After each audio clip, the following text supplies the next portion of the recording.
પવિત્ર શ્રાવણ માસની શરૂઆત થઈ ગઈ છે। આજે શ્રાવણ માસનો પ્રથમ સોમવાર છે, ત્યારે સુરત શહેરમાં આવેલ શિવાલયોમાં ભક્તોનું ઘોડાપૂર ઉમટી પડ્યું હતું। ભક્તોએ શિવલિંગ પર જળ, દૂધ, બીલીપત્ર વગેરેથી અભિષેક કરી પૂજા અર્ચના કરી। શિવાલયો હર હર મહાદેવના નાદ સાથે ગુંજી ઉઠ્યા હતા।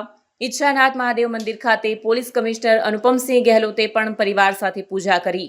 હિન્દુ ધર્મમાં ભારે મહાત્મ્ય ધરાવતા પવિત્ર શ્રાવણ માસની શરૂઆત થઈ ગઈ છે। આજે શ્રાવણ માસનો પ્રથમ સોમવાર હોય સુરતમાં આવેલા મંદિરોમાં ભક્તોનું ઘોડાપૂર જોવા મળ્યું। શહેરમાં આવેલા શિવાલયોમાં વહેલી સવારથી જ ભક્તોની લાંબી કતારો જોવા મળી। હર હર મહાદેવના નાદ સાથે મંદિર પરિસર ગુંજી ઉઠ્યા। સુરતના ઓલપાડ સ્થિત સિદ્ધનાથ મહાદેવ, વરાછાના કર્મનાથ મહાદેવ મંદિર, કતારગામ સ્થિત કાંતારેશ્વર મહાદેવ, અડાજણ સ્થિત ગંગેશ્વર મહાદેવ, ડુમસ રોડ ઉપર આવેલા રૂંઢનાથ મહાદેવ, અથવાલાઈન સ્થિત ઈચ્છાનાથ મહાદેવ, પાલ સ્થિત અટલ આશ્રમ અને જહાંગીરપુરા સ્થિત આવેલ પ્રાચીન કુરુક્ષેત્ર સહિતના મંદિરોમાં ભક્તોનું ઘોડાપૂર ઉમટ્યું હતું। ભક્તોએ શિવલિંગ પર જળ, દૂધ, બીલીપત્ર વગેરેથી અભિષેક કરી પૂજા અર્ચના કરીને ધન્યતા અનુભવી હતી। ખૂબ જ સરસ પ્રશ્ન છે કે સોમવારની પૂજાથી આપણે ફળ શું પ્રાપ્ત થાય। અરે મિત્રો, શ્રાવણ માસ અટલ આશ્રમ પારદેશ્વર મહાદેવ મંચ શ્રી વટુગીરીજી સુરત પ્રથમ સોમવારની શ્રાવણના પ્રથમ સોમવારની દેશવાસીઓને સર્વ ભક્તોને શુભકામનાઓ।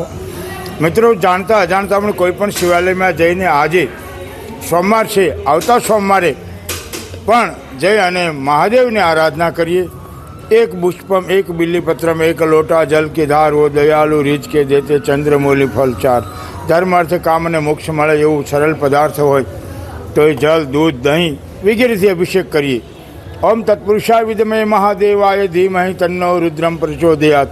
ઓમ નમઃ વગેરે મંત્રોથી અભિષેક કરી શકાય છે, વસ્તુઓ અર્પણ કરી શકાય છે। શિવ છે કલ્યાણકારી દેવતા છે, શિવ છે અજન્મા દેવતા છે। આવો મિત્રો, આપણે ઘણીવાર વિચાર આવે કે શ્રાવણ માસ એટલે શું?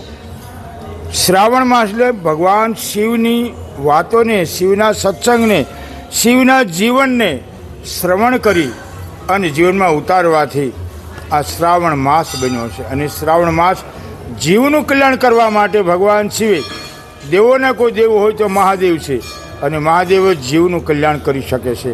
આવો આપણે પણ શ્રાવણ માસ નિમિત્તે ભગવાનને પ્રાર્થના કરીએ, આપણા જીવનમાં સુખ, શાંતિ, સમૃદ્ધિ, આયુષ્ય, આબાદી એવં પરિવારમાં સુખ શાંતિ વધે એવી મંગલ કામના સાથે સુરત પારદેશ્વર મહાદેવ મંદિર પૂજનમ સર્વ સિદ્ધિ લભતે। રાવણે કીધું છે કે પારદેશ્વર પૂજનમ સ્વર્ણ વર્ષા કરોંતી। પારદ શિવલિંગની પૂજા દર્શન કરવાથી એમ કહે છે કે સોનાનો વરસાદ। મિત્રો, સોનાનો વરસાદ એટલે કીર્તિ, યશ, માન, સન્માન અને સમાજમાં તમારી પ્રતિષ્ઠા વધે।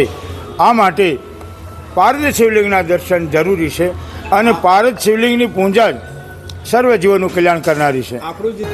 પારદ શિવલિંગની સ્થાપના 2004માં થઈ છે કે 8માં, મને અત્યારે પૂરી, પણ એવું કહે છે કે પારદની પૂજા અર્ચના, જે 12 જ્યોતિર્લિંગની પૂજા અર્ચના દર્શન કરતા હોય એનાથી અધિક ફળ આપનારું હોય તો એ પારદ શિવલિંગ છે। શાસ્ત્રમાંનું ખૂબ જ મહાત્મય છે, કારણ કે પારદેશ્વર પૂજનમ સર્વ સિદ્ધિ લભતે, એમ કહે છે એના દર્શન કરવાથી પણ સર્વ કાર્યની સિદ્ધિ થાય છે।